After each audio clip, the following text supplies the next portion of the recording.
कोई भी देश में 146 सांसदों को ऐसे बाहर नहीं किया गया है, निलंबित नहीं किया गया। ये तो बहुत बुरी बात है।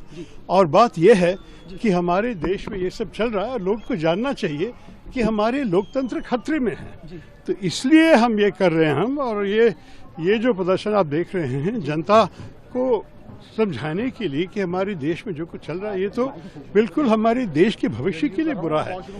प्रगतिशील राष्ट्रवादी संगठन है, उनको सबको इकट्ठे होकर इस चीज के खिलाफ लामबंद होके एक आवाज से पूरे देश में संदेश भेजना चाहिए कि अगर इस देश में लोकराज को कायम रखना है, लोकतंत्र को कायम रखना है, तो सभी प्रगतिशील और राष्ट्रवादी शक्तियों को लामबंद होने की जरूरत है। सभी लोग जो है पीड़ित हैं। जब मेंबर ऑफ पार्लियामेंट लोकसभा के बाहर आवाज उठाएगा तो उसको ईडी नोटिस देके अंदर कर देगी। लोकसभा के बाहर आवाज उठाएगा तो उसको अंदर जाने के लिए कहेंगे।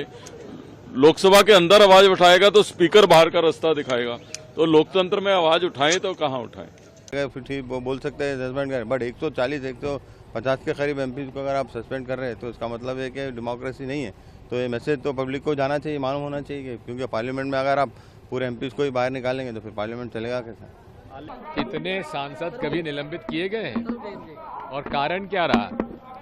कारण यह है कि हम चाहते थे कि जिस प्रकार से सदन में 2 लोग घुसे, स्मोक बॉम्ब डाला, उस प्रकरण में गृह मंत्री जी का बयान होना चाहिए। अब उसमें भी बयान देने का उन्होंने मना कर दिया, तो क्या करें हम लोग?